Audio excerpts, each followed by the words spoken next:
কোন্নগরে কালীপুজোর বিসর্জনকে কেন্দ্র করে রক্তারক্তি কাণ্ড। বিজেপি কর্মীদের মারধরের অভিযোগ, আর এই ঘটনায় 4 জন গুরুতর জখম হয়েছে। অভিযোগ অস্বীকার করছে এদিকে তৃণমূলের বিরুদ্ধে এই অভিযোগ তোলা হয়েছে এবং তৃণমূল সম্পূর্ণ অভিযোগ অস্বীকার করছে। বিস্তারিত জানাবেন, সঙ্গে রয়েছেন প্রতিনিধি বিধান সরকার। বিধান, কি জানা যাচ্ছে গোটা বিষয় নিয়ে?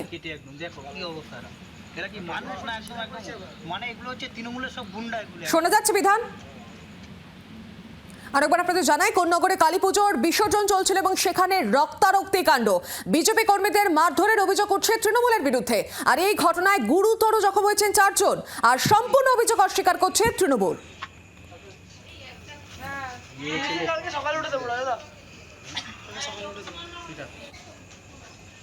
আমরা আবারও যোগাযোগ করেছি প্রতিনিধি বিধানের সঙ্গে। বিধান, কি জানা যাচ্ছে, দুই তরফে কি প্রতিক্রিয়া পাওয়া গিয়েছে?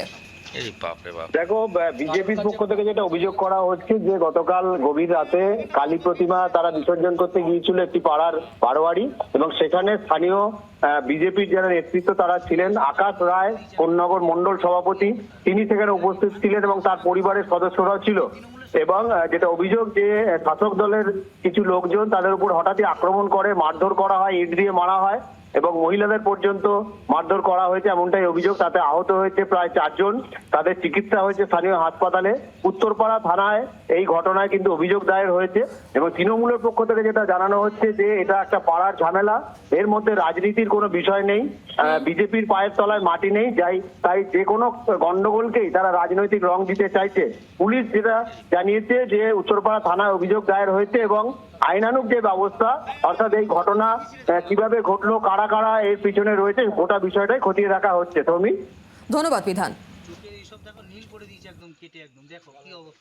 ওরা একটা দল তুলে আক্রমণ করে রীতিমতো, ওরা এতগুলো লোক ছিল, আমাদের জাস্ট পাড়ার কয়েকজন কাকু জেঠিমা সমেত, আমার পাড়ার ভাই সমেত পাড়ার ছিল, স্টিচ পড়েছে দুটো, আপনারা রিপোর্ট দেখতে পাবেন।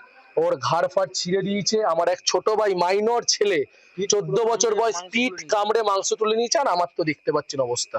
আমার পক্ষ থেকে দাবি আছে, তারা রুলিং পার্টির কোন লোকজন, তারা আমাকে নাম তুলে আক্রমণ করছে, কিন্তু এটা কোনো দলের পুজো নয়। এমনি এই রাজ্যে মহিলারা সুরক্ষিত নয়, আমার মা বোনেদের উপর আক্রমণ হয়, যেভাবে আক্রমণ করে মা বোনেদের উপরে, এর আমরা তীব্র নিন্দা করছি। অবিলম্বে এই রাজ্যের পুলিশ প্রশাসনের উপর দাবি করছি আমি, যাতে যারা দোষী তাদের অবিলম্বে অ্যারেস্ট করা। আমি কোনো পলিটিক্যাল পার্টির সাথে জড়িত নেই, বলছে বিজেপির ছেলে মা। এটা তো, আমি তো একটা সাধারণ মানুষ না, আমি তো কোনো পলিটিক্স করছি না এখানে। আমার পাড়ার বুঝে পলিটিক্স টানা হচ্ছে, আমি তো এটা কি নোংরাম আমি জানি না। ওরা কোনো একটা দল বলুন, পাড়া বলুন, কোনো একটা জায়গা দিয়ে ওনারা এসছেন, এসে হঠাৎ করে করলো। এবার যাই না, ড্রেস পোশাক দেখে তো মনে হলো না কোনো ভদ্রবাড়ির ছেলে, এবার যাই না।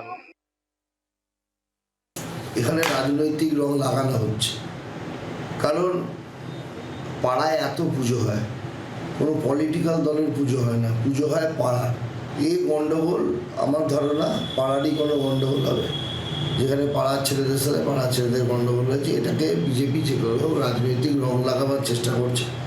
বিজেপি যেহেতু তার মাটি পাচ্ছে না পশ্চিমবাংলায়, তার যেন প্রকারেও তারা চাইছে যে মানুষের মনে একটা ভুল বার্তা পৌঁছে দেওয়া।